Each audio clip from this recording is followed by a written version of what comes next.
Welcome to யாஸ் குக்கிங்கில் today மீன் குழம்பு தான் பார்க்க போகிறோம். வாங்க எப்படி செய்யலான்னு பார்க்கலாம்.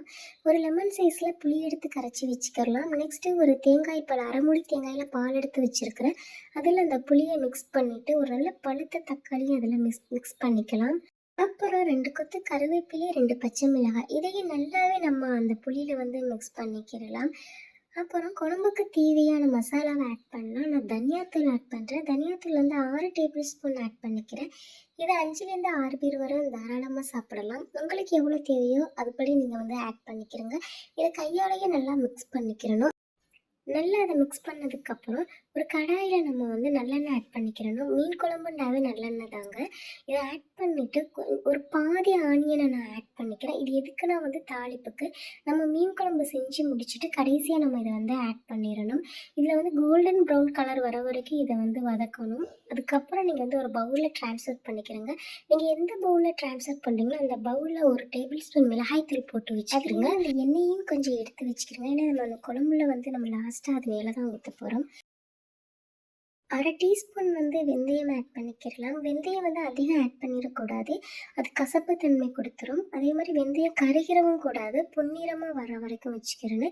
அதுக்கப்புறம் நம்ம குழம்புக்கு தேவையான வெங்காயத்தை ஆட் பண்ணிக்கலாம். நான் ஒரு வெங்காயம் ஆட் பண்ணிக்கிறேன். இது கோல்டன் ப்ரௌன் கலர் வரணும்னு அவசியம் இல்லை, நம்ம கண்ணாடி பதத்தில் வந்தாவே போதும். இது நல்லாவே வதங்கட்டும். அதுக்கப்புறம் நம்ம ஒரு தக்காளி ஆட் பண்ணி, ஆல்ரெடி நம்ம புளிக்கு ஒரு தக்காளி ஆட் பண்ணியிருக்கிறோம். இதில் நான் சின்ன தக்காளி ஆட் பண்ணிக்கிறேன். பெரிய தக்காளி தான் நீங்கள் பாதி ஆட் பண்ணிக்கிறேங்க. அப்புறம் கொஞ்சோண்டு சோம்பு ஆட் பண்ணிக்கிறேங்க. சோம்பு தாங்க அந்த மீன் குழம்புக்கு டேஸ்ட்டும் வாசமும். அதுக்கப்புறம் நம்ம கரைச்சி வச்ச அந்த புளி தேங்காய் பாலை இதில் ஆட் பண்ணிக்கிறலாம்.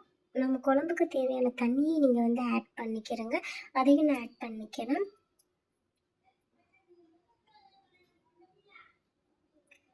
அப்புறம் குழம்புக்கு தேவையான உப்பை நீங்கள் ஆட் பண்ணிக்கிறேங்க. நான் 1.5 டேபிள் ஸ்பூனை உப்பு ஆட் பண்ணிக்கிறேன்.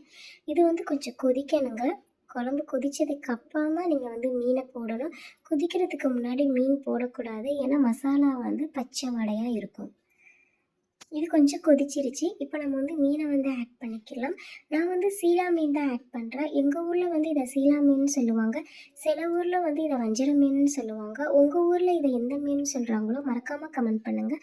நாங்களும் இதோடைய பேரை தெரிஞ்சுக்கிறோம்.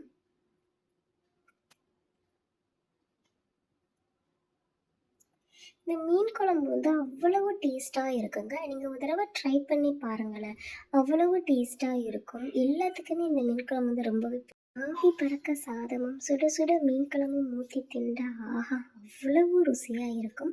இது கொதிச்சிருச்சு. குழம்பு நல்லாவே கொதிச்சிருச்சு. மீனும் வெந்துருச்சு. இதுக்கப்புறம் நம்ம என்ன செய்யணும், நம்ம ஃபஸ்ட்டே ரெடி பண்ணி வச்சுருந்த தாளிப்பை நம்ம இதில் ஆட் பண்ணிக்கிறலாம்.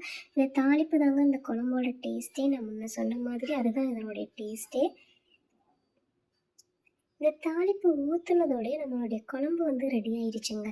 மறக்காமல் இதை நீங்கள் ட்ரை பண்ணி பாருங்கள். நான் செஞ்ச மீன் குழம்பு உங்களுக்கு பிடிச்சிருந்தா எனக்கு லைக் பண்ணுங்கள்.